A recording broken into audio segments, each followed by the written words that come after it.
Last time on Geek Force, the squad talks about cancel or call-out culture. Where do you fall in the line? We also talk about Cruella de Vil. It's a movie? Emma Stone? Okay. But see what we're talking about today on Geek Force.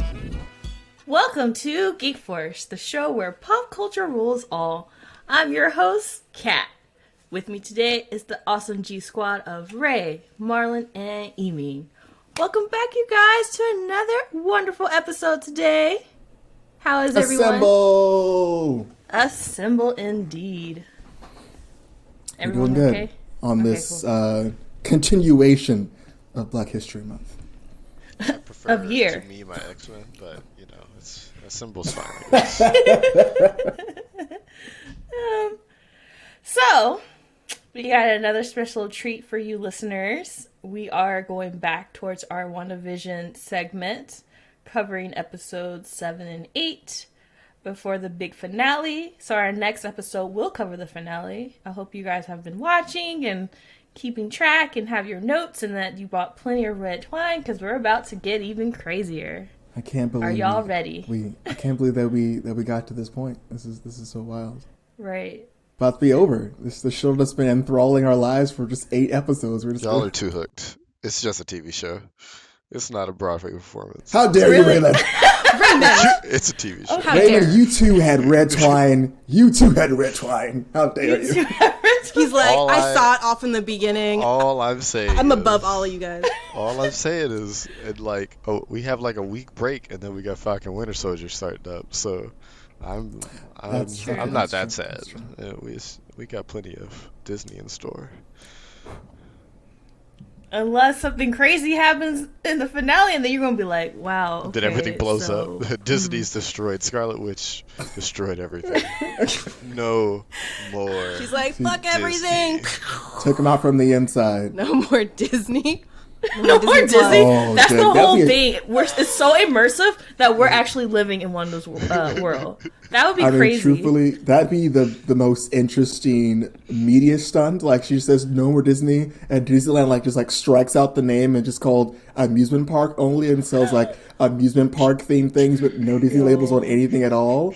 And they just stick to the thing for a full year, and then they bring it back.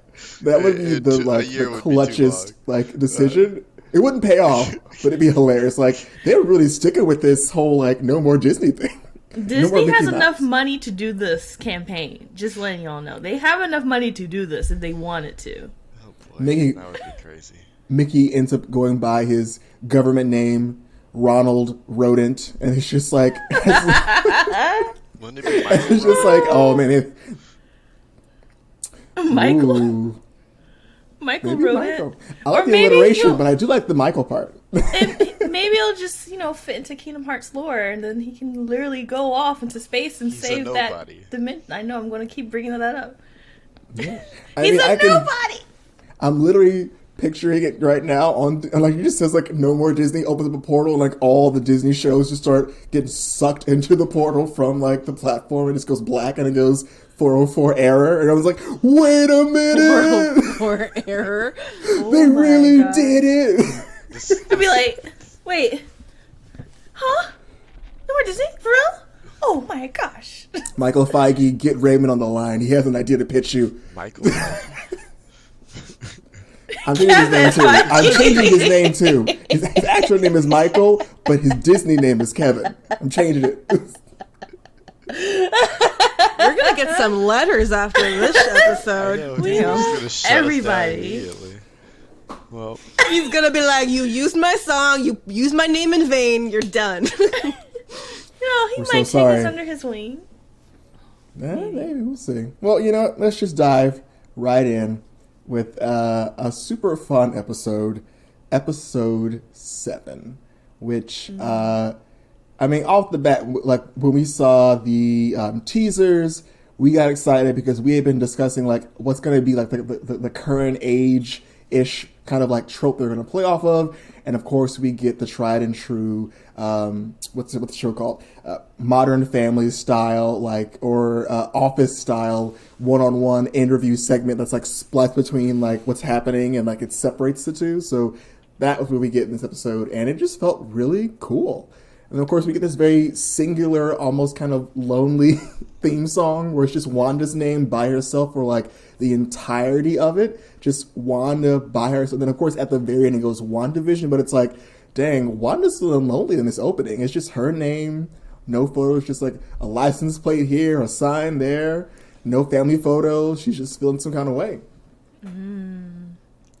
Yeah, and then it kind of even, like, if I could jump forward towards the commercial break, how the commercial was a prescription drug commercial, which is very millennial-aged.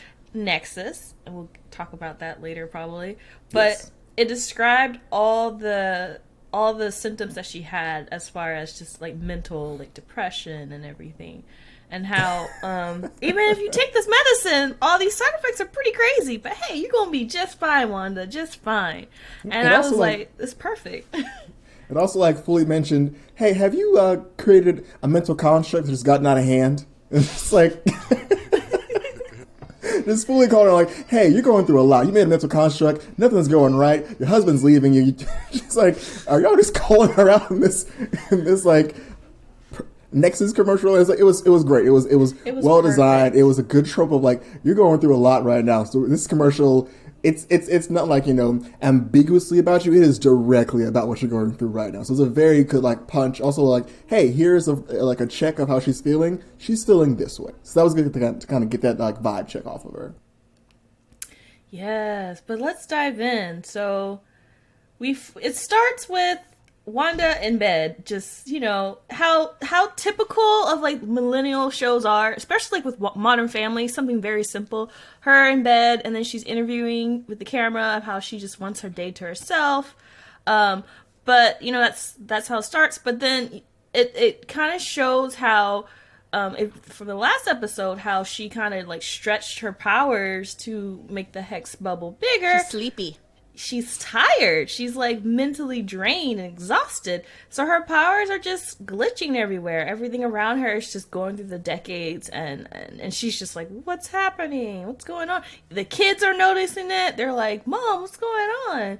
And but she's just like, I just want a break. I just need tired. I'm just tired. I need a break. And then our favorite neighbor stops by at the perfect time. Agatha. Or Agnes, really, at this point. Still Agnes, right? Yeah. And she's like, I'll take the kids, And if anyone has been watching up to this point, I don't know, everybody was like, no! I was like, no, don't take them kids. And Rhonda's like, please take these kids. I was like, oh gosh. This is an episode, right? And so Agnes takes the kids. Wanda sits on the couch and watches TV. And so, Wanda's just like us, y'all. She just wants to binge TV and chill. I love that. Even though she's one of the most powerful people in the universe, she just wants to sit and watch TV. Yeah, but we also see that she's having... Very relatable. Yeah, but she's also having glitching errors throughout the entire show. Like we see, her nightstand change different styles. The TV show she's watching changes different styles, as does the TV itself. The stork pops up back again, makes another reappearance in all its glory and its red smoky layers.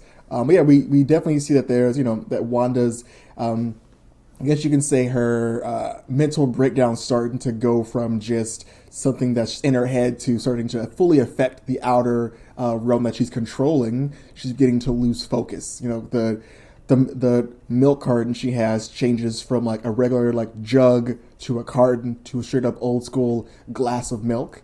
And yeah, we kind of get like, we of course get, the commercial, but now we're seeing the actual manifestation of her mental health with her magic. And then of course the jump cuts to who we've all been thinking and worrying about, because in the prior episode we had that moment where we have, of course, Vision steps out of the Nexus, steps out of the Hex, and he begins to fall apart. And of course he gets saved by Wanda, but now we get to catch up with him, and of course all the sword agents that had been also unfortunately captured in the expansion, so to speak.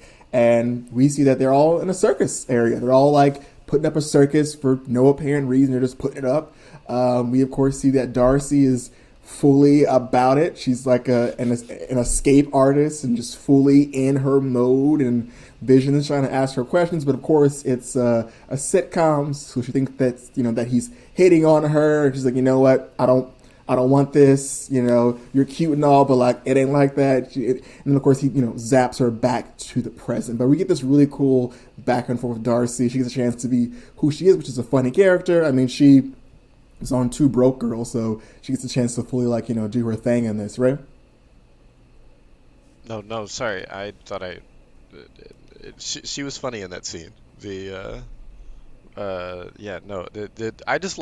like her in this show, just period. She's just exposition on wheels, and she Oh my God, fits yeah. she helps speed things up a little bit. Like, yeah, let's get this. All right, yeah, it's big. There's stuff is going on. The Vision figured this out. Yeah, okay, great. Let's keep moving here. So yeah, you've been dead for a minute. The Avengers, Agent Ultron, and Thanos, and it's like cool. And this all happened, of course, in the jump cut of like they go from the circus to the freeway. It was great. I caught you up. We don't have to go through this whole thing of like you asking me questions. So that was, like you said, she is an exposition machine and fully caught him up. So we don't have to go through more episodes of him like slowly piecing together his psyche. I love the fact that even as a viewer, Darcy is piecing together stuff the same time we're piecing together stuff, so it felt like a really nice connection with her, and so thankful that she's here because she's trying to figure out, like, why are they, and we're like, yeah, Darcy, and you're hella smart, maybe you can give us some insight, but she didn't. She just kind of put things together and for Vision. But I really appreciate that kind of interesting connection as a viewer. I will say I'm so glad they again included her in this because she has way more personality. Like her personality and everything is shown more in this show than it did in the last 2 Thor movies. So I just shout out to the writers for that. Yeah, and of course we get some of like the funniest banter between the two of them as they believe that Wanda is preventing Vision from returning to the home because there's just constant red lights, and out of nowhere there's like 48 kids on a field trip out in the sticks that happen across the street, and all of a sudden there's like a need for construction right then and there. And then we get like I think one of the funniest moments of the show when Vision's doing his testimonial and they just goes, wait a minute, what am I doing? And he just gets up and just like, I need to leave here. This is like, why am I talking to you about my problems? I can go solve them. And he like knocks his head on the little boomstick and his cape gets stuck in the chair. And he just gets really flustered and like walks off camera. I'm like, okay. Oh my gosh. I like that this was a great scene of him being like, this is ridiculous. Wanda, cut this out. And he, of course, flies away and leaves Darcy to be stuck out in the sticks, which is like, you could have maybe brought her with you, but okay, that's fine. I know. He just leaves. I feel like that's just part of the comedy of the sitcom. I love that. For that scene alone, I was like, I love Paul Bettany. Like, he is just killing it. Like, even though he's in makeup and he's not supposed to have much emotion, his acting and his voice and body, it was just so perfect. And he nailed the gym stare, like the gym from Office stare, perfectly. That had me rolling. Like, I would have never thought of Vision in an Office-like situation. That might be one of my favorite things already in 2021. I appreciated that a couple days before that on the internet, people were trying to figure out what the week's theme was going to be, and I had seen a little clip of someone being like, of Vision sitting in a testimonial and be like, what am I doing in this chair? Like, so I'm just glad they did it. They were self-aware enough of the show situation of like, we have to do this with Vision.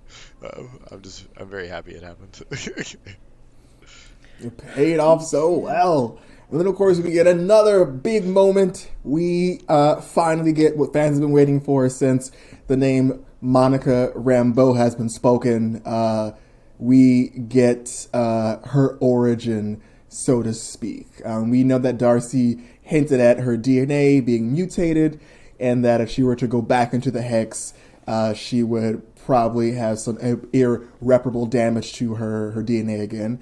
And we find that Monica has linked up with some non-government individuals and some army branch somewhere that aren't connected with Shield, and they give her this like moon Tesla or this like really big Tesla. Call it a moon Tesla? I like that name. I like know. that name. Copyright that. Yeah. like Geek Force copyright 2021. It made me think of that like Tesla truck that they'd like tried to sell. Everyone's like, this truck looks stupid. It definitely, What's it called? It honestly reminded me of that. But I know that it served a purpose. It was like made of some type of material that was said to, help her get through the Nexus. And she gets in it because she can operate it. And she just The like Cybertruck? guns Is it. that what you're talking about? Yeah. Yeah, the Cybertruck, yeah. And so she gets it, she like guns it, and we have this moment of like, oh cool, she's gonna pull in to the Hex in this truck. And nope, we fully get the moment where if you've ever had like an RC car that has like hits a wall and it kind of goes up and then it flips itself over, that's literally what happened with Monica. She gets in this car, she tries to like force it through. They're telling her, Monica, it's not working, back up. She goes, no, I can still get through. She guns it even more. And then of course it starts to transform because it's becoming to be absorbed into the Hex. She thankfully jumps out and it spits it out like it's like that scene from Monster House, and half the car is like a Volvo, and the other part is like the regular Tesla Cybertruck. And then of course she gets out, she looks at it, everyone's like, hey, don't do it. And she just takes off sprinting at the Nexus. Don't do it. I'm going to do it. Like, you literally watch her go. Everyone's like, don't you do it, Monica. Don't you do it. She's like, I'm going to do it. And then she just takes off and just like runs headfirst into the Hex again. And you get a chance to watch her kind of start to splice herself into like 4 different entities. When she was Geraldine, when she was just regular Monica in her street clothes, when she's Monica in her little spacesuit. And then we get this little kind of ethereal Monica in all white, kind of hazy look. And it's kind of like a callback to her outfit in the comics, where she's just like, in the comics, she like goes and she's like from New Orleans and she puts on a Mardi Gras outfit and that becomes her like actual crime fighting outfit. But again, they might give her a different costume. Doesn't matter. Either way, she steps out of that and she fully gets powers. She's able to see the spectrum, which of course ends up being one of her superhero names. She's able to fully visualize and see spectrums coming from the poles, from the sky, just from life in general. And we had a very brief moment where I'm like, oh my God, don't give her blue eyes, because her eyes turn blue for a full 30 seconds. And I'm like, please don't do this to her. Do not give her blue eyes. Don't make this a thing. And of course they fade. I'm like, oh, thank God. But of course, Marla was so relieved. I was like, oh, please don't do it. She doesn't even, like, I was like, don't give this black woman blue eyes for just superpower reasons. But anyway, she steps out and we fully get Spectrum, aka Photon, aka maybe in the future Lady of the Light. Lady of the Light, also Captain Marvel at some point. Now I understand your Twitter handle. Okay. Yeah, so Yay. we get her origin story. She steps through and she is now a super powered baddie in more than one way. She's like good to go. She's got her afro's looking good. She's looking noish. She is everything Black Girl Magic. Literally, the internet had a field day like, Monica in them pants though? Right. We'll talk about that later. I saw some thirsty posts on them and Darcy, and I was just like, can we focus on the show, please? Like, there's a lot of thirsty posts out there. I'm like, yeah, okay, whatever, but let's focus on Nerddom the is show. thirsty. Nerddom is Hella thirsty. I was just like...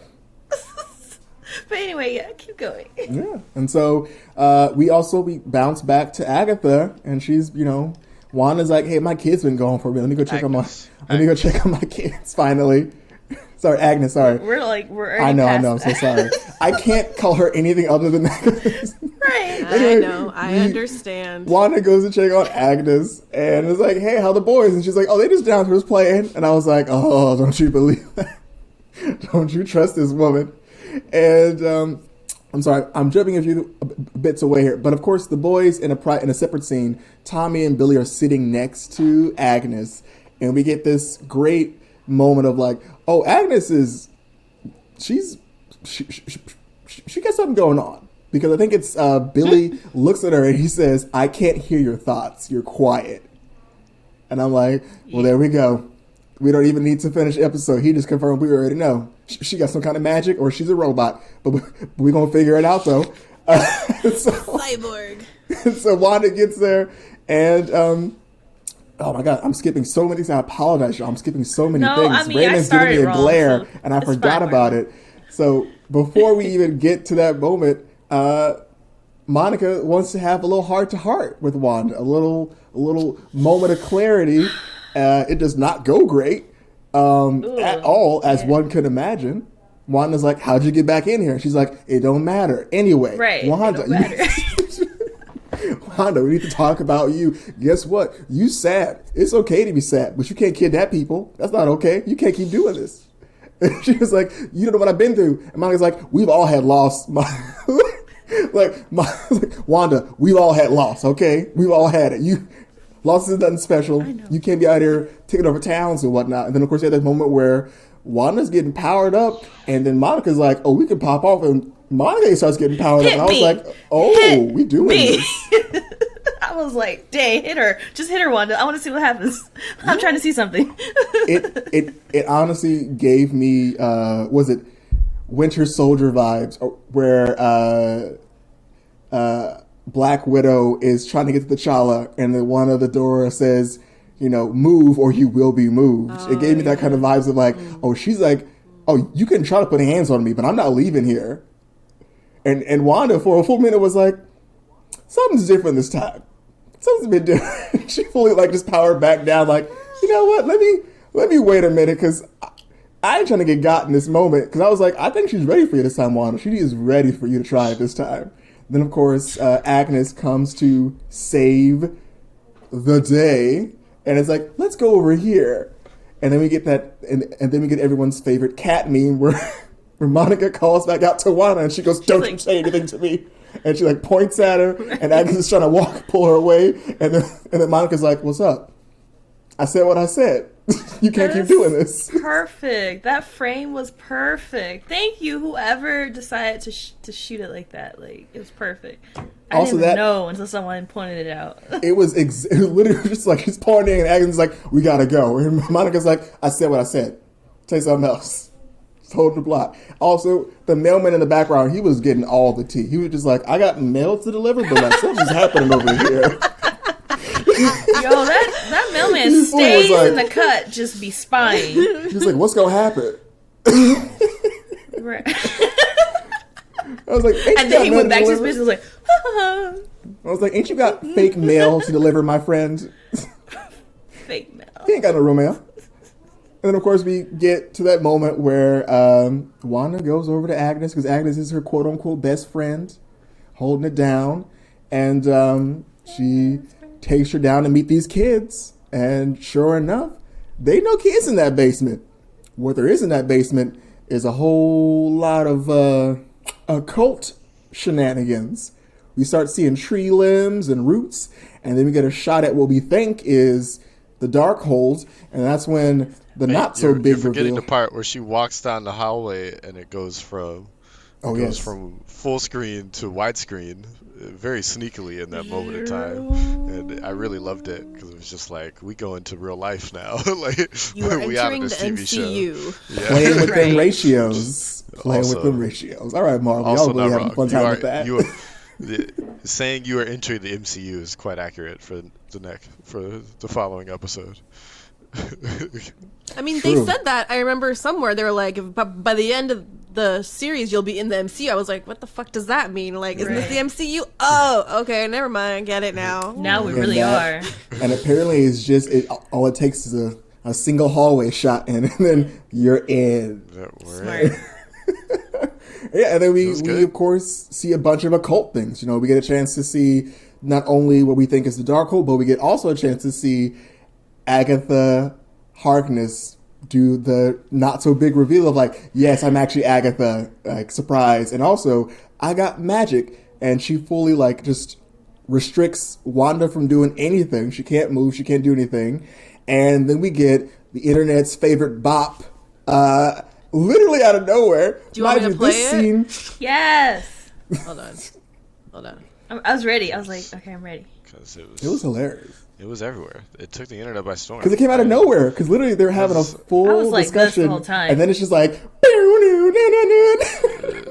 Yeah, because. And then I started laughing when I heard the lyrics. It's a lot of the Frozen musicians. Is what I didn't realize. Is that's what I was That's saying to where- Amy. that's I was where like, weren't those two people right? Let It Go or Frozen? Catchiness. So catchy. Who's They're been messing with everything? It's been Agatha all along. And literally they were like, great, you already knew what was up, but they just walk us through every moment that Agatha's caused something to like happen, to kind of cause like, She's always a like- mishap. We get confirmation that yes, she was faking at Halloween, that yes, she brought Pietro to that location, and also even more like dastardly, she killed that dog. killed that dog. And I killed Sparky too. And I was like, dang, Agatha, it's like I was that. like, dang, we know, you bitch. I was so mad at that part. I was like, I know. I was so emotionally like through. I was yelling at the TV by that point. And then it ended and I was like, ah! Another week of waiting. What a way to end. I mean, Wait till next week. the fact that they gave us so much emotional height and then ended on a song, I was like, y'all got some nerve. I know. Take us through Give all us a these. bop after all that like emotional buildup. Like what? Why? All along. I felt like it was kind of like, yes, y'all been right the whole time, but we're going to have fun and be like, you were right, and she did this, and she did that, and here's a song about what she did. And we were like, I knew it. But I'm And then, of dancing after saying that. I knew it. And then we start getting a tried and true MCU treat. We started getting, actually, I think this happened the last time. We also started getting these post-credit scenes that pop up to be like, hey, you enter the MCU, and here's an MCU post-credit scene. That's true. And it was Monica looking. Monica's not going to give up. She's like, look, I'm here for a reason, and it's for Wanda. I'm going to walk up to Agatha's house, see what's up. Couldn't see what's inside. Let me check out this cellar door. And then Pietro appears behind her. And then it just cuts off. And we're like, what's going to happen? Monica! What's going to happen? And the one thing I do want to say about this episode that like made me go again into my big book of Marvel encyclopedia to like look up terms and things. I was like, because I was like, Nexus means something, and I couldn't remember what it meant. So I like cracked open the book, I'm like, where is this going? And then I realized what it means, and basically, it discusses Nexus beings who are fully able to augment and change reality. And there are a few that they list. Some of them are like, fourth string, fifth string Marvel individuals. But there are two that have major ties to the MCU and to the characters in this show specifically. One of them is Kang the Conqueror, who we know is going to be in the MCU because a homeboy from Lovecraft Country got signed on to play Kang. And Kang has also the capabilities to be a Nexus, user and like go to and from different realities because we know there's multi-realities and whatnot. And the other one, which is going to tie in the Fantastic Four, is Franklin Richards, Reed and Sue's son, who is taken in and watched over by none other than Agatha Harkness.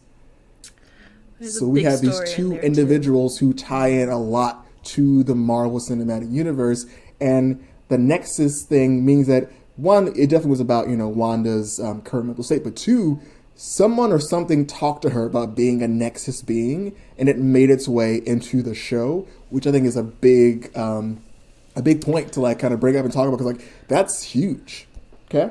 Question, isn't Vision one too? Vision is only a Nexus being in one other universe.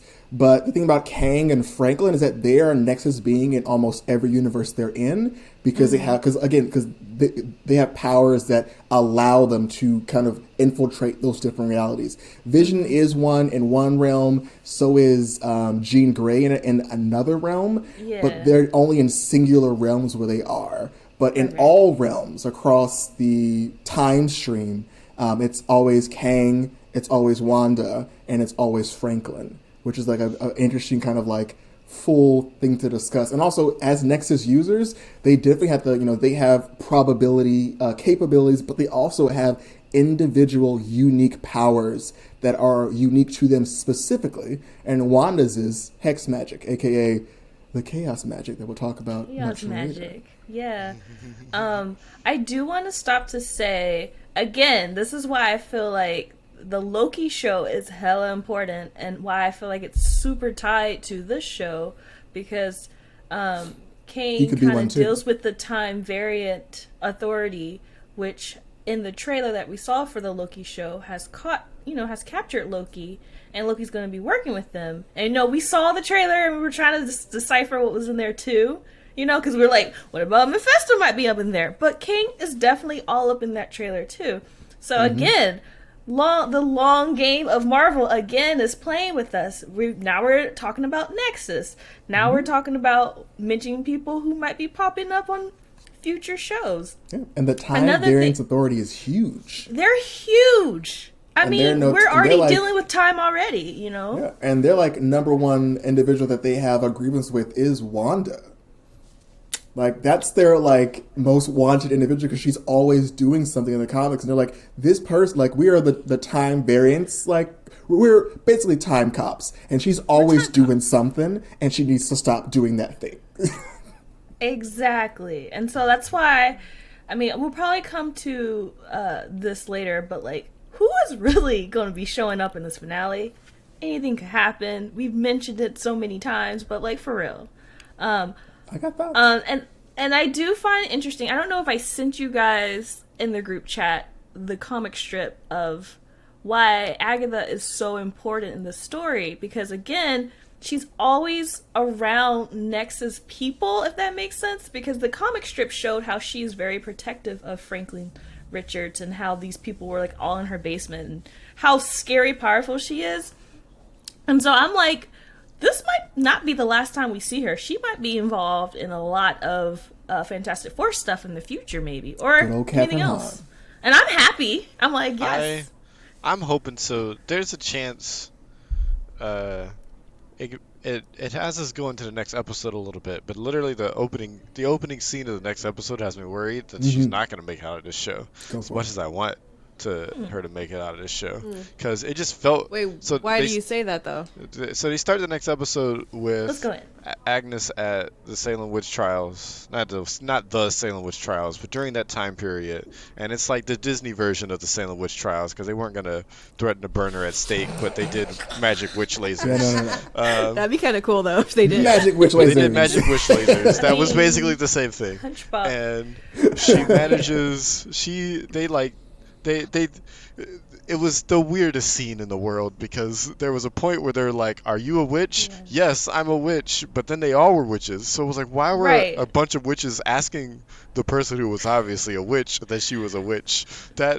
All right, dialogue. That didn't make sense to me either. But I sort of understand it. It makes sense to me. Like, you need to. It was like are you what we yourself. are, kind of thing. Yeah. Like I can get behind that. It just felt kind of strange. And the executed felt clunky because I was like, I think it was. Yeah. We didn't know what was so going different on. from what we've seen so far. It was like WandaVision and then this whole they were separate thing. Oh no, you're right. And so that's why they felt like they were trying to use this scene to show at least how that Agnes is evil, and to kind of give her a motivation of she was taking all these witches' powers to become stronger. Maybe that's what she's doing here, and it's really all we have to go off of after this episode of what her motivations are. Because they didn't give us any other reason for her to have a different motivation in this episode. So it would be, I'd be a little insulted that after 400 years, all she's trying to do is keep being stronger. Like that's boring. But that's true. I mean, it's a Disney thing. So people do sometimes. Right. Over 400 years, they have the exact same goal the entire time. Yeah, that's. I mean, let's think about Thanos, you guys. Let's think about Thanos. He had a dream for a long time too. I mean, he was all about them Infinity Stones for how long? How long did that first phase of the MCU ran?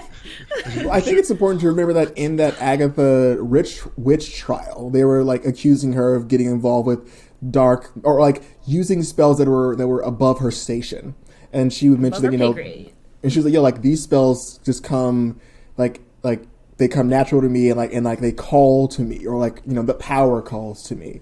And so I was wondering if they were trying to show us that she's evil, or they're trying to show us that she was defending herself for being called evil for people who didn't understand. So I mean, again, I think maybe that was because I feel like sure there's more complicated. It might have been more complicatedness. They didn't give us a whole lot. I think that's where my I'm sure there's probably more to Agnes, but we I think got it literally reminded me that of scene. Yeah. I think it reminds me of the scene we get to finally see where Wanda goes to find Vision's body, and we're allowed to misinterpret the video the first time we see it of yeah, she came there and took his body.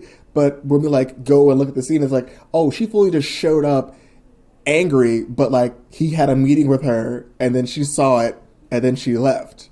And so I'm wondering, how much misinformation are they not misinformation, how much subterfuge they're going to try to put in our way to be I think illusion, it's this way because Marlon. What's the theme of the show? Illusion. Everything is not what it seems. So I'm wondering if they're giving us the Agatha seem like the big bad, or maybe she has some kind of calling. Because again, she's this person that tries to kill her is her mother. And she's Mom, please. Right. And her mother is just I'm sorry. And then she just starts zapping her. And she, of course, gets these little, crowns because she's, maybe the queen of witches or whatever. So we get this really weird scene of, it's her mom trying to hurt her. Magical Harry Potter scene. Yeah. So it's what? Yeah, so it's who's the real baddie in this scene? Because that's her full mother that she's asking for leniency. But also it could be right. You're making a bad choice. So it's definitely, up for... what's missing in the scene that I need to know more? Right, because I feel like it was... Okay, I'm going to go back into my anime world as far as how plot's set up. Okay, you have these anti-hero characters in anime, thinking Itachi or whatever. And they do things that seemingly are bad, but it's for the greater good. So she was saying that, I can't help that dark magic is calling me, and I can't help but to answer it, because it's am I going to answer it? No. And I feel if she's doing that, she must have saw something or visioned something that allowed her to be well, if you accept us, then this is what's going to happen if, whatever. I don't know if she has visions. I don't know. So I feel for her to not only accept her fate, she probably knew she was going to get caught, and she probably knew that she was going to have to destroy her village, aka Itachi style. And so, her mom, she had to do what she got to do, because she has a mission or a goal somewhere far off in the future, maybe far off in the future beyond the show, which is why I'm really hoping that they keep her, because I feel again, Agnes in the comics, she wasn't a hero, but she wasn't a villain. She was just this badass old lady who, she had agendas, and she was going to do what she's going to do to make it right, to set everything right. And I feel it wouldn't be fair to make her a villain, even though right now she's the antagonist. I get that, but I feel there's, again, with Marvel and this MCU stuff, there's always a piece that's, this is just a piece. I feel there's a bigger picture that we cannot see, or that we're not allowed to see yet because, illusions. And I feel for her to figure out Wanda, I mean, at first I thought, oh, she just wants to drain Wanda for her powers, but I think she's trying to understand, okay, Wanda is like a witch, but she's not like a witch. I need to understand her mentality and where she comes from, because I feel I think she sensed that she's very emotionally based with her powers, and so for her to throughout the episode, which we'll get to, she's understanding who Wanda is and understanding how she came in contact, and maybe she is understanding maybe Wanda's potential of who she really is, and once she can help her be that person, then maybe there's a bigger play, and okay, now that I know who you are and I can help you, we got to do this, but I have to train you and get ready for this, because this is all the stuff is happening right now and nobody knows it except for maybe Doctor Strange or somebody, So I think it's the opposite. That's my theory. Oh, opposite? I feel I mean, just based upon Agatha's, when we go back to after we come back from Agatha's origin, we go back into the present, and Agatha fully is asking her where'd you get this power from, and describes how her, a witch, had to spend hundreds of years learning the same amount of spells that Wanda's using. Like, she, like, gets a fly and, like, transforms it a couple times and says, this took me X amount of years. You're doing this with thousands of people. This takes a lot of magic, and I don't understand how you're able to do it. And then she of course, like, runs through, like, you're able to do this for miles and miles. Right. This well of your energy is so expansive and so vast that it's concerning. And she mentions, like, she also drops a big hint of, like, I came to you because I was able to feel the excessive amount of spells someone casted in this location. Just, like, the amount, like, she's, like, there's just so many spells that Wanda maybe unconsciously casted that she's like, I had to come and figure out who was doing this, and I was surprised it was one person. And she keeps asking her, I need to know what you are and how this power came to you. And then, of course, get a really cool thing, where she decides, I want to go to the beginning, and she takes us back origin story. We finally get to see little Wanda and little Pietro back in Sokovia, and we get some tear-jerking moments. We get to see why Wanda loves sitcoms, because her dad was an old school DVD salesman, like a black dude at a on the corner barber shop selling bootleg DVDs. I got that DVD. Exactly. Out there trying to sell them DVDs, but they apparently watch English sitcoms to practice their English, which is this world building that becomes sadder when you're like, oh man, they're really like a good little unit. And Wanda and Pietro being cute, and the moms being supportive, and they pick, of course, the Dick Van Dyke Show because, as Pietro says, sitcoms, you always love sitcoms, which, of course, is a reference to the fact that every episode up until this episode has been like an opening of a sitcom. Mm-hmm. We, of course, get a moment to watch, them as a family be cute and adorable, and then we get a full jump scare when a full explosion happens in the most serene moment and just knocks this little girl out of the way. Dick Van Dyke of all things. During Dick Van Dyke. The most rude show. It was such a I had to turn my volume down. It just happened so quick and so loud. I wasn't ready for it. And then, of course, this little child. Yeah. We of course, they lose their mother and father, and we show Pietro and Wanda underneath the bed, and we're listening to the Dick Van Dyke sing a song, and it mentions, it mentions some things that they talk about, like it being a nightmare and dreams. And Wanda tells Pietro, this is just a nightmare, we'll wake up. And then we get to see Disney kind of retcon something where Wanda, as a child, uses probability magic in that moment to make the Stark missile not explode. And or is it probability magic? Yeah, because Agatha says, oh, you use probability magic. And Wanda's like, what? She goes, oh, okay, I see. Little witch in her house is scared for the first time. But where'd you get the big guns? So this is what Agatha... She denied it. She tried to deny it. Of course, she doesn't know if she did or not. She doesn't know. Yeah, she doesn't know.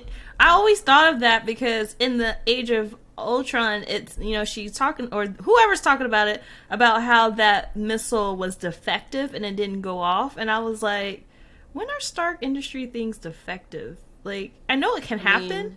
It can happen. But we didn't think about it. Like, it was like, cool, that happened and you survived, thankfully. Right. Because that line always stuck to me, that I can remember the whole scene.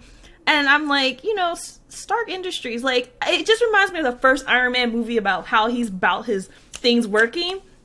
So when they start talking about probability magic, I actually was like, you know what? That actually makes a lot more sense to me, because it just didn't seem feasible that wouldn't go off in the apartment. But whatever, I'm like, who knows? It could be. I like that they introduced that idea. I like that they introduced that idea as a way to understand this thing that we knew for like over 10 years.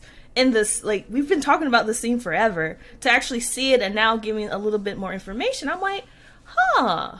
Okay. Well, I think what was interesting is the fact that in like Age of Ultron, they said they were there for 3 days and it didn't explode, which is why I think it was like a bit more like, okay, they were waiting, because I think they made a big thing of like we waited to die for 3 whole days, and then this scene it's like she waved her hand and like there's probability magic. So again, just like the blinking red light. Mm-hmm. Yeah.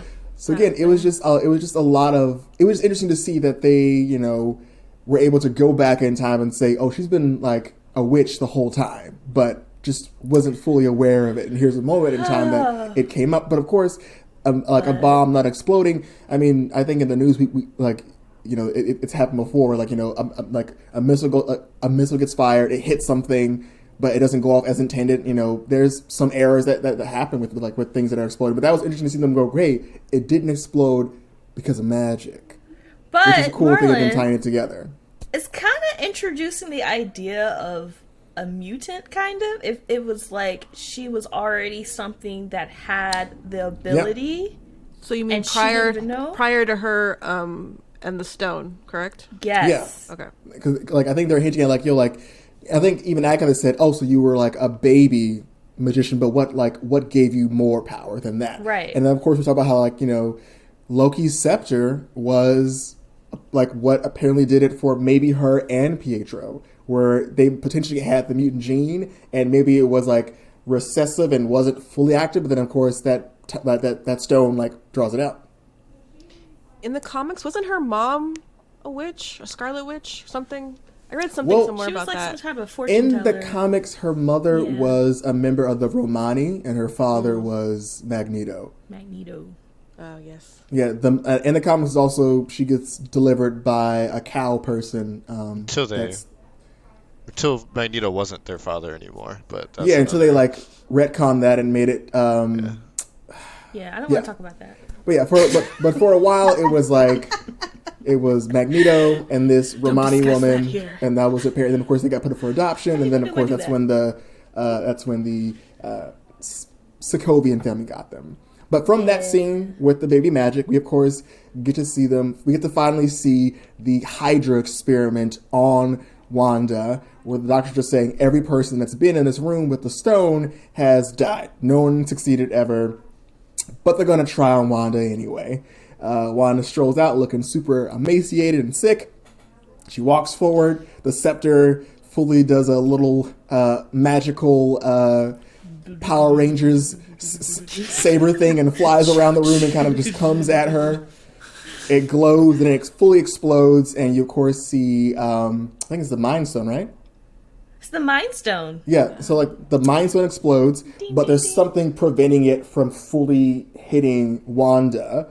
And of course, Wanda sees in Phoenix Force. We all literally coming out looking like the Phoenix Force. We see future Wanda or someone Wanda-like wearing the Scarlet Witch outfit. You see, of course, the signature horns, and you see the little like finger designs that she does, and she's like flying at her. And Wanda's powers at that point in time are fully activated, and she gets knocked out. So again, this is why, and I read an article this morning, why every time an episode goes off, it like is pushing you to watch Age of Ultron, and I was all like, they need to stop doing that.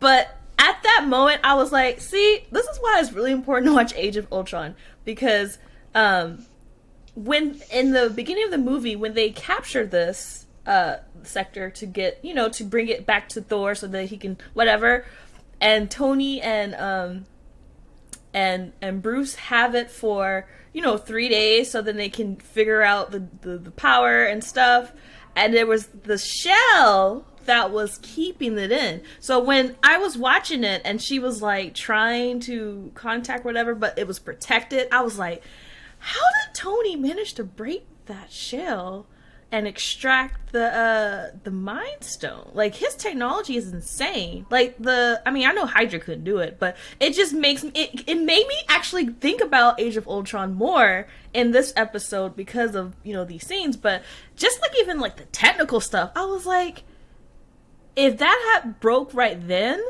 a lot of stuff in Age of Ultron would have not happened. But because how things are meant for a reason, it was only for her to be activated, and then later on, that is going to create Vision. So it's just, I love the connections. So, and like just things like that. And then, of course, I don't want to take away from your excitement, but these things were written years later. So I know. I don't know if But that's I was actually just the like- order of oh yeah, they operations went that back I and like thought tied there. some strings of like But- that can but- be here, I right? Pull that appreciate shit. That being said, there's a lot of Star Wars Because things that DC are would being never. there's a lot of Star Wars things that That's are being what I'm done in a very saying. similar way, where it's all stuff that's Yes, being modified. Star Wars is years following later. that too, And really so, well. no, you're right. They're Palpatine using clones. they're using that DC would same never. story timer. Yeah, DC would never. I love it. Oh yeah, but I mean, of course, I mean, speaking of Vision, we get a really heartfelt moment from Vision in like the following next scene Oh gosh, that I think the best line in the whole series. that I think was great to include because I think don't it wanna fully showed not only Monica falling in love with him, but it showed like the foundation. Wanda. Sorry, it showed Wanda falling in love with Vision, but it showed the foundation of their love. It showed my him being like, gosh. yes, I am like an cybernetic automaton, but even I can assess that that love exists and that it's a sensation. And then Kat, if you want, you can say the phrase that was posted on everyone's bio. I'm sure that the moment he said it. Oh, he said grief is what was it? Grief is love preserving. I'm messing that up. I'm gonna have to edit that part. Oh, yeah. That was a great I'm still laughing transition, about and then the it went- data. I'm still laughing about the data joke I made. Sorry. You want me to look it up for you? Yes. Yeah, no, you were set you up for a spike, Kat. Sorry, I know, was literally love just like is- hee data. Love is no shit. No, I forgot what it was. It's love, grief, Love is grief is. Sorry, grief is. but love preserving. or What is grief but self-preserving. love preserves? But what is grief if not love preserving? Yeah, But what if those we- words just Great. rearrange. So, Kat. So I'm gonna ask you again, Kat. And all you have to say is, You have but to. what because is grief? I'm gonna edit that out because that doesn't sound good. Grief, if not love Yeah. preserving. Is that what it is? It says, but what is grief if not love persevering? I need to read it. What is grief if not love preserving? Persevering. Persevering. Why do I keep saying preserving? Do that one more time. Roll it back. Roll it back. Gonna Roll it back. preserve. You gotta put it in. We're gonna make it work. We're gonna make it work. In Let's some go. Let's go. jam, Let's go. and you gotta put it in the preserves. you Okay, do it again. You gotta jar that. All right, and then of course, Vision gives us one of the most quotable quotes. That I'm sure it's on everyone's bio. And what is that, Kat? What is grief if not love persevering? There we go.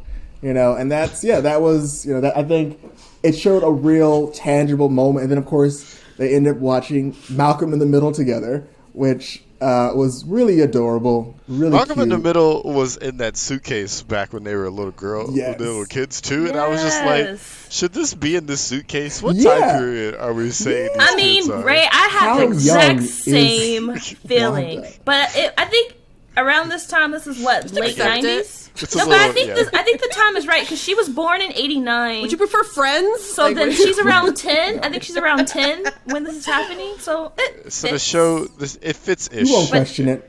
Yeah, I won't look It it up, fits. but I don't know if it's on I don't DVD know yet, if but it it's definitely actually- on TV. that's my Yeah. literal thought is the DVD Ray, seems strange. I was but in the fine. same we'll boat. We'll move on. Right. But don't forget, these Dick are Van Dyke. bootleg ones that just have really nice. So maybe they got like product. season 1 of the bootleg of Malcolm in the Middle. Maybe they got that season 1. It looked like baby. a really nice box set, Marlon. Like that box set didn't come out till like They went 2006. to Best Buy and everything for that one. That explains why he's not selling them. He's like paying full price for these things. He should be bootlegging them. That's where he's losing his Dang, money at. man. He's buying You need full to- price you need to- movies. You need to come to Oakland. He should have. Yeah. Anyway. Sokovia to Oakland to buy a box set. I mean, okay. But of course, we then jump to Wanda confronting Sword about Vision's body. And like That I was said my earlier, first ugly cry of the episode. and like I said earlier, we get a chance to see like the art of the illusion that director Hayward used on us with his editing skills. And we see Wanda be angry, and then we see him be like, "Yeah, buzz her in. I'll have a conversation with her." And he fully tells her like, "Yo, Vision's worth like what was it, $10 billion, $5 billion, or like Billions or of dollars. some crazy amount of whole vibranium." gazillion He dollars. said, "Yo, Vibranium, goddamn. yeah." He said, "Yo, Vision's body is like $5 billion. So, and he's dead. So like, we're not no, you putting can't that in have the him. ground. Yeah, we're not putting that in the ground."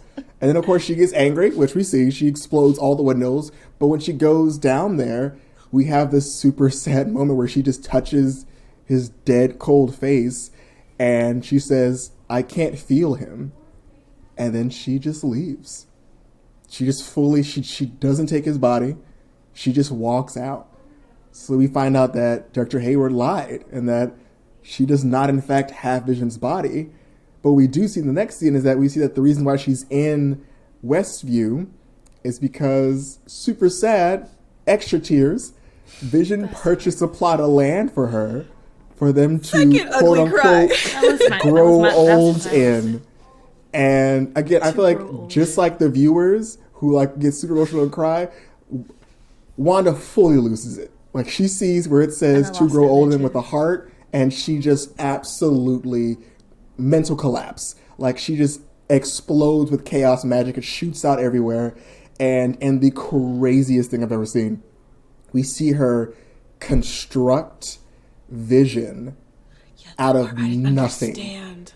We see her, and she starts with, and again, and if you watch Age of Ultron, you know that when Vision was like, a construct, he was a yellow orb. We see her somehow pull together like the pieces of his code in front of her, and then from the pieces of code makes a vascular system, and then from that makes a full body for him to be in, and then creates Vision out of absolutely nothing, and of course creates the town into her image.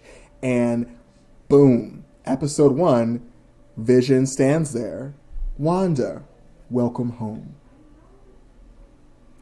I want to hear theories of how she was able to create him. Now, we know her power was activated with the Mind Stone, and he is powered by the Mind Stone. Could there be a connection there? I mean, she didn't have anything of him on her. Well, that part I don't know if I agree with, because when she tries to feel him in the lab, you can see her powers at work, and I kind of think she took something like when she did that. Absorb, or maybe some of his material, like she like cloned him and like with chaos magic. Maybe she didn't need that's to. Even a thing, right? Can she? Is she able to do that? Marlene, where's your thing? Where's your giant book of information? Well, my thing is this. She's a Nexus user. Right. And as a Nexus user, able to bend reality at will. And in that degree, she's able to use her hex powers combined with her, her chaos powers. And just from sheer willpower and angst, reconstruct her dead fiance. In that space. And what's important is in that scene, Agatha sees it and she fully freaks out. Because again, that's not supposed to happen, which of course is going to tie into my later thing. Agatha's like, yo, you did something that should not exist. You have chaos magic. They said it doesn't exist. You're the Scarlet Witch. Dun, dun, dun. And we get the first time in the MCU where they refer to her as the Scarlet Witch. And they give her, and instead of it being like her moniker, it's almost given to her like a title, kind of like the Dark Phoenix, where it's just like, you're the Scarlet Witch. But better. But better. That's why we were like, much better. Are they trying to make it up for one of the greatest story arcs in X-Men history? And ever since we started this podcast show, Amy knows, every time I get a chance to talk about horrible stuff, I always brought up Dark Phoenix. Now it's just the New Mutants. That's my new thing. But haven't even watched that yet either. Is WandaVision trying to be like, yo, now that we got X-Men, we're going to make things better. We're actually going to just try to take some elements of it and then like do it like this. And I'm like, I like it. Like, I actually feel better. This is the therapy I needed after seeing Dark Phoenix. So thank you, Marvel. Yes, I mean it's done well. The writing's done well, and like I think I'll jump to the end so we can get to like the juiciest bits. But of course we get another great end scene because it's post credit time, and we get to hear Director Hayward say, "We've built and rebuilt him over 1,000 times, and it hasn't worked. Who knew that with a piece of Wanda's magic, this could be possible?" And we pivot and we see Vision, but he's all white and they activate him, and he opens his eyes and he clenches his fists, and the episode wraps, and it's over. Theories. We get White Vision. Okay, okay, I'm sorry. I've been like, oh yeah, I know. First of all, people can not Silver Surfer, but there's a scene that in the comic books, and I sent it to you guys because I was looking for it like all week. I want to know, are the kids going to ask the question, Daddy, why are you white? Because I swear I'm going to lose it. I'm going to lose it. That's going to be my, like, nickname for next week. Why are you white? I'm waiting for that. I'm so sad it didn't happen in Black History Month, but that is the biggest, that is a really important scene, you guys. Daddy, why you white? It's Black History Month. What you were gray and red before. What happened? It's such a big scene. And, he goes to the whole thing of saying, I'm not your father. She's not my wife. Like, it's a sad scene. But I don't know. I don't know if they're going to do that. But I was kind of hoping towards the finale we're going to have a scene like that. Yeah. And if they do it, I'm gonna lose it, y'all. I'm just going to start crying. Laughing. I think what we should do is we should each go down the line with something we know. Because I think each of us has a different thing. And I'm excited to hear everyone's thing. My thing I wanted to think of, and I think after seeing the Darkhold, hearing about chaos magic, and hearing Agatha say, they said this wasn't supposed to exist. I think that our big bad is going to be an amalgamation or a mixture of potentially two individual big bads, and that's Chthon or Chthon and Mephisto. And the reason I think Mephisto is because we have Billy and Tommy. We know that in the comic books, those are pieces of him. We know that. That's something we know about. But as far as Chthon, what we didn't hear about before is this term chaos magic and Agatha's admission of they said you didn't exist. Mm-hmm. Chthon is an elder god. When the world was first formed, there were, I think, 4 elder gods that were created.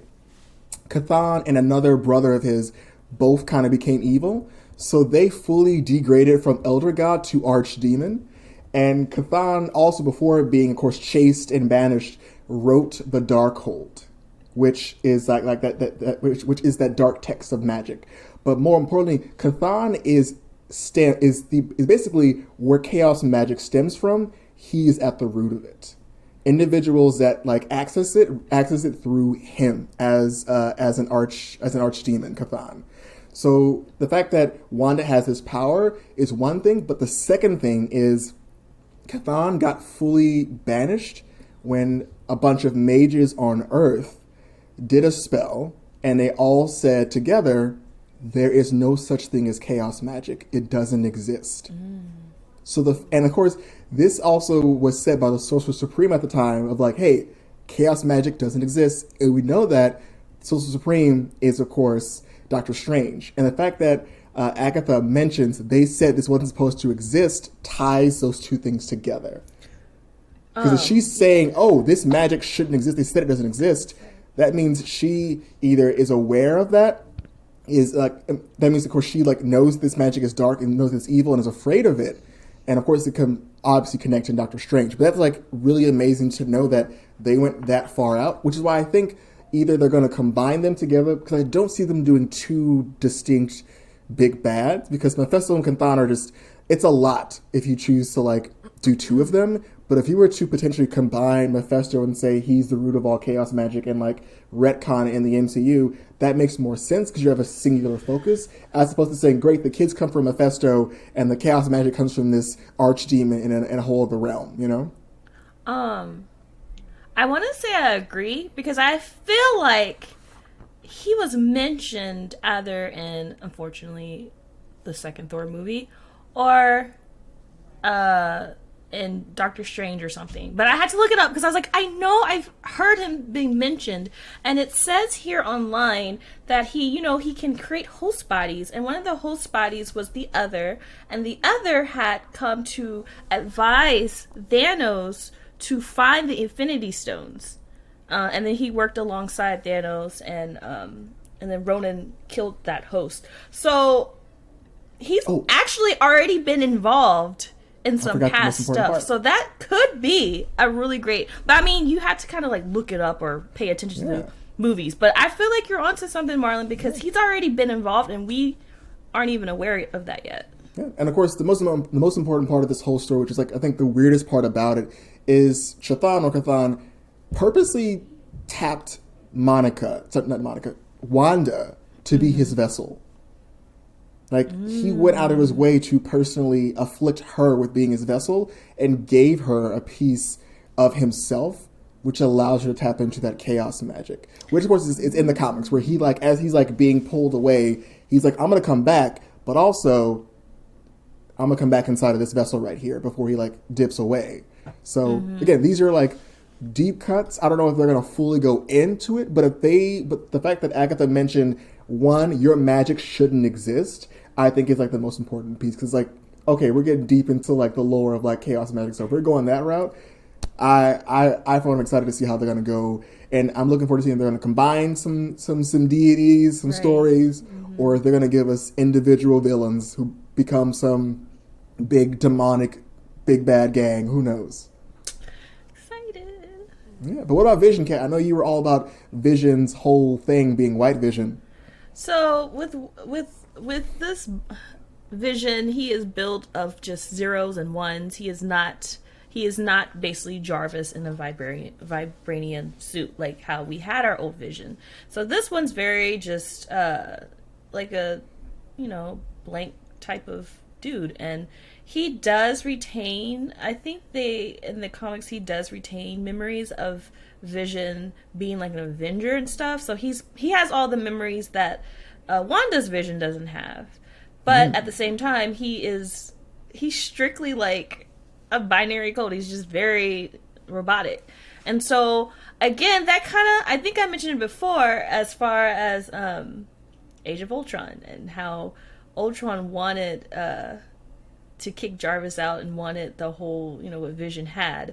And so I'm wondering, like, I'm not saying Ultron's coming back, but I'm just like, I wonder if that is leading towards any type of, I don't know, we did mention Ultron is technically not dead. He's somewhere around here. Yeah. I mean, they made a point not to show him dying. They did that classic movie diversion of, like, we're going to pull away from this death scene so it's ambiguous. Right. Because we could do whatever we want with it at this point. That's very weird that they did that. But, I mean, again, like how we said, they're just taking from old stuff and connected it to now. And it just made me wonder, because I was like, there's a time in the comics when Vision does become a villain, and I'm like, are we going to be dealing with a villain Vision beyond this? Or is it just going to end in the finale? Like, I don't know. And that's going to make Wanda even more sad. Like, is she going to lose the kids and Vision forever? Like, but then people on the internet suggested, like, maybe there's some way of combining White Vision with her Vision and then making him real. I don't know. But White Vision. That's where Doctor Strange comes in. Maybe. I know. And again, who's really coming in this cameo? Like, what if it's more than one cameo? Like, who said it has to be one? What if it's Loki and Doctor Strange and everybody else? I don't know. No, I don't think so. Okay, does anyone have an idea who could it Ray. be? Because I do not believe Paul Bettany's like saying it's himself. I want to hear what Ray has to, because I know Ray probably is ready. mulling over between these He's two been quiet episodes. for too long. He's ready. Ray, unleash it, Ray. Unleash it. Unleash the Kraken. Go for it, Ray. I think your Mephisto being in charge of chaos magic also seems the most likely, like, bad guy that is behind the scenes. I don't know if they're gonna play long game with that and just hint at that at the end of this and not even really, and let Agatha be the end. I never really finished with my Agatha. It just felt weird to me that Agatha got like that weird one scene in that episode to explain her backstory, and it just felt like one of those scenes that's like, we're not going to get a chance to show you much of this character's backstory because we only got one more episode after this. So she's just gonna she's gonna get that, and then we're gonna keep moving. Like, and so I just worried she's gonna be gone, and she's about to die in this show, and that's most of what we're gonna get about her was that one scene, because that also sounds like something that they would do in this TV show, also just trying to move fast. They've had Darcy being the exposition machine this entire show. Like, they're not trying to miss a beat. Like, so Agatha just might not get very far. So yeah, so there's I feel like that we're gonna end with Agatha and they're gonna hit Mephisto and like maybe this vision gets pulled back together and maybe she does something else even bigger with her magic because Agatha fucks with her so much in the rest of this next episode that she gets her to do something even bigger, and maybe that's where they're going with an ending. But I don't see Mephisto actually coming into. I think Strange is showing up for sure. I've been saying that for weeks. Yes. There's no way Strange isn't showing up. The town needs order. They do, and like between Doctor Strange and if I don't know where Loki is when his time variant people, it's gonna be one or the other because they're like, okay, Wanda's doing too much and it's like setting off our radar, and so we need to go right now. And I think we were trying to check in Spider-Man Far From Home, the closing the end credits, how they said something was happening in New Jersey, and that's all we got because that takes place months from now. And so I think that was all that we got. And so for it to actually reach the national news, something's going to go down because right now nobody knows what's happening.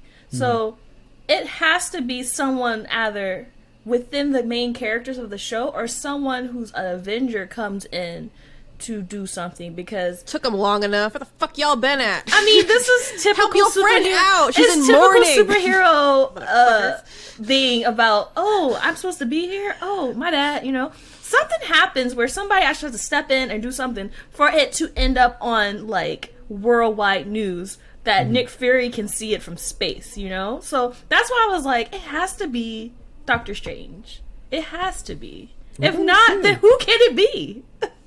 Who knows? I mean, I'm excited to see how it's going to wrap. I think it's going to be. I mean, it's definitely leading the MCU in a direction, and I'm sure that the next show will do the exact same thing and lead us back into this new phase. One question that I was left thinking about is with the admission that Monica, I keep saying Monica, with the admission that Wanda created Vision. We know that in the scene with Darcy that she found that Hayward was tracking Vision somehow. But if Wanda created Vision out of nothing and he's not made of these things, how is Hayward tracking Vision if Vision was never with Hayward for him to track him with? Yeah, that's a big loophole. Well, that's what I was saying. Like, if Wanda took something from the body and she just cloned the vibranium to create a body. I mean, if this is chaos magic, and I don't know shit about chaos magic, but I'm assuming there's a lot of like routes you could take with that. Like, if she literally just cloned his body, that would make sense because she's all powerful. She can create material out of nothing. But so if she created it, why is it degrading then? Because her power is exhausted. Well, it's like it's weird because it's like the body at the morgue that's torn apart, it's pale, it looks gross. That's a degrading material. And Agatha admits that she is puppeteering fake Pietro. She's just puppeteering a body, and she also has been there to kind of do these like reveals of what the bodies potentially could look like. Which is what we all thought. Oh, he's like a dead body floating around. But if he's not that dead body, then those don't line up then.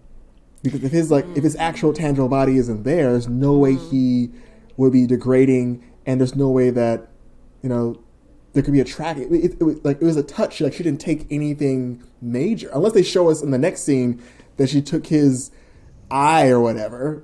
I think it was the one scene like, oh, that's now that you showed me that you made him literally out of space and time. How is this tracking system working inside of the hex you created? Yeah, because I was like, if it kind of falls in with Eating theory, then he's tracking vibranium, and yeah, that's a whole nother weapon walking around. That is kind of crazy. But if it's not true, what is he tracking? And that kind of made me think about, how did this all start? It all started because Jimmy Woo was like, this is a missing person case. So my question is, who's the missing person? Ooh, dang. So we thought it was Agnes, but it's not. What about the blonde lady that we haven't seen for in a minute? I don't think it was ever a missing persons case. I felt like the point there was that was the phrasing that they used to the police. For Wanda, missing person, missing also, Avenger. Also, if we all remember when Vision got destroyed the first time, where was Vision? He was like trying to defend the launch codes from being set off. What if Vision, while he was being experimented on, was like, Wanda needs help, let me file a missing person report? Wait, say that again? Well, if you recall in Age of Ultron, when Ultron destroys him, Vision, like, part of him goes to, like, NATO or somewhere to, like, scramble the launch codes. Oh, yeah. And Vision's like, I didn't know who I was, but I knew that I had a job, which was to scramble these codes. What if this is happening? Vision's like, oh, I think Wanda needs help. I'm going to file a missing person report and send it to Jimmy Woo because he knows Ant-Man and has some, like, connection to... Who knows? Either way, I'm going to be interested to see if there was a missing person? Yeah. Or if Vision filed a fake missing person. Hayward was using the feds to... like have the area so that he has permissions to take over. No, I think that, what if there was, a pretend person made up and they were given to Jimmy Woo, and Jimmy Woo went to go look for them and just showed up at the right time and space to assist. I miss Jimmy. I miss seeing Jimmy, and I was like, I'm looking forward to seeing who they say is the missing person. I think that's going to be a fun reveal. Like it was the blonde chick that everyone doesn't like. Yeah, that's what I was thinking. I think it's another who's this friend that's helping her get back into the Hex thing. It's not actually a plot point. That's the thing. That's what I was thinking. I was like, please don't let that be. We were all excited, and it was just her friend. Like, it was literally a friend. Disney knew how to make us wasn't crazy even a guy. About putting a 4 on the whiteboard behind her, like, they're going to lose their mind on the internet. And we obviously did it. And like, we've been she saying, put a 4. We've been saying Mephisto. I know you guys seen the memes every 5 seconds. Mephisto. That's Mephisto. Which is why, if they choose to go Mephisto, that'd be great. But if they pulled out Chthon out of nowhere, that would be like a big FU to internet of like, we went with a different villain. Anything's possible. You thought wrong. I mean, we got a lot of things right. I'm so proud of us. We got a lot of things right. I mean, if they go with, Chthon, like, he's almost like Dormammu, but he's like a big ethereal entity. So if they want to go full, you're fighting gods now. You're fighting elder gods who look like a Lovecraftian Cthulhu primals in the comic books. In the Final Fantasy community. Yeah, if they want to go that far, I look forward to seeing them go that far. But I feel like, we're going to be in for an interesting episode on Friday to see how they choose to not wrap it up, but how they choose to give us a small finish, but also give us a progression piece. The start. Is there anybody in that other Marvel movie coming out? Eternals? Eternals. Is there anyone in that group who could do what Doctor Strange sort of does, just out of curiosity? Well, the Eternals they're kind of a big deal. I mean, they've been around for like eons, so they might have an idea of like, hey, because the Elder Gods were earthbound, because like they were like the Chthon and Gaia were Earth creations because of I know, right, Gaia. I was like, that's funny. Basically, those Elder Gods are almost like Greek mythology because like they're created by one big guy and they all fight with each other. But then one of them has a kid who like tries to kill the other ones because they're bad. It became a whole Greek tragedy. Anyway, but the Eternals are like space. So I'm wondering if like, we saw the Earth and it's just wild over there. Yeah, there's some evil god causing our troubles. We sent like some dude to go help us out one time. Maybe they tied in that was like, we've been around since the beginning of time, so we kind of have that going for us. It'd be real dirty if the end of the show was just a segue to Eternals. That's it. Because we're never going to see it. Because in theaters in 5 years. I'm still predicting this show to have a whack ending. So. I feel like I mean, I wouldn't be surprised. Have faith. I don't want it to happen, but I would laugh so hard. They're like, we'll see you in the Eternals. I'm like, oh, what the hell, Disney? Or they can make it worse. We'll see you in Doctor Strange and the whatever multiverses. I will be mad. That movie don't come out till next year. I'll be like, no. Actually, you're right. That's next year. You're right. Like, Eternals is, I think, this fall. Either way, you have to wait. You're going to have to wait, and that's going to be like, well, dang, okay, so this chapter of the story, this volume of this whole book series is over here. Now we're going to start a whole new volume when Falcon and the Winter Soldier comes out, and I'm like, I think oh my gosh. Ray. I think Ray might be on to it because I feel like these shows, they're not designed just to be. I mean, of course, they are designed to be standalones, but I think there also is an inner mechanic of we need these to also tie into a film. So let's also have that going on too. There's So they might like have each show be like the a movie. small little bit of hope is the Mandalorian season 2's ending. But I'm serious. And then Luke Skywalker shows up and saves everything. I mean, are they in the same multiverse now? No. What I'm saying by that is the writing style they allowed in that show of like, we're gonna, even though we have this giant money-making machine that is this small green child, we're gonna let it go for the sake of this story because that's and so they're gonna kill Vision. No! They might not mess up this ending. They might do a good job. I might need to have more faith in them, but I don't know. I don't know, man. I'm scared. I feel like if they just do like an ending, almost like they have been doing, like, great, we're gonna end it, and we're not gonna answer everything because this show isn't supposed to answer everything. I feel like as long as they stick to what they've been doing, like, great, we're gonna wrap a few things up, but we also want you to know there's going to be more happening. So we're going to end it and tell you it's over, but just know that this is going to continue, and we're not going to give you like, we wrapped up every loose end. Yes, it's Mephisto. Yes, the children are Mephisto's souls. Yes, Vision is alive. Yes, if they ended on like, great, we answered one of these questions, there were only 4 open, you got to watch the rest of this and Falcon and Silver Soldier, and Loki, or watch it in Loki, or watch it in the Eternals. I feel like if they just end each of these one-offs like that in a well-structured way, like, great, we're not going to answer everything because the ultimate answer comes in our new phases. And that could be done well, hopefully. Money. And it's done in a way... Disney part. Yeah, and it's done where like one show has to finish for the next one to start, so you can't cancel Disney Plus. And they were smart about that. I know Marlon's mad at that. They knew if they dropped every episode, they knew if they dropped their entire thing, we would just watch them all and just cancel it and not have to come back. And you guys know Disney doesn't do trial accounts no more. It's like you gotta buy it or nah. Because they know what they got. Like, yo, we got the Mandalorian and we got the Marvel shows. Y'all paying for this. No trials. All the Star Wars, all the Marvel, all the time. Okay, we'll but I'm excited. We'll see, you guys. I'm excited. Yeah. Sorry, Marlon. Next week. It's okay. I was saying this Friday we see the end of a series that has been really hitting it. Like, I mean, it's been hitting it hard. Like, all over social media, people are just talking about it. And it's really... boosting Disney's, I'm sure, persona. Also, Kevin Feige is getting a whole lot of like slaps on the back. Not Michael Feige. No, Michael is him if he were to lose Michael his job. Feige. That's his twin. This sounds like Arrested Development. Exactly. But yeah, I look forward to however it ends. I've had a fun ride, and I'm excited to see what happens next because they brought up literally if you. Like, I feel like for a few of us here who've been, like, reading comics for a while, them including things from the comics and not just, rewriting things for the movies, it's always good to see that that secondary schema of, like, useless, geeky facts is now all useful. Like, yes. Stuff about Agatha. I'm so glad I was like, wait a minute. I know who she is. Yeah, so good on you, Marvel.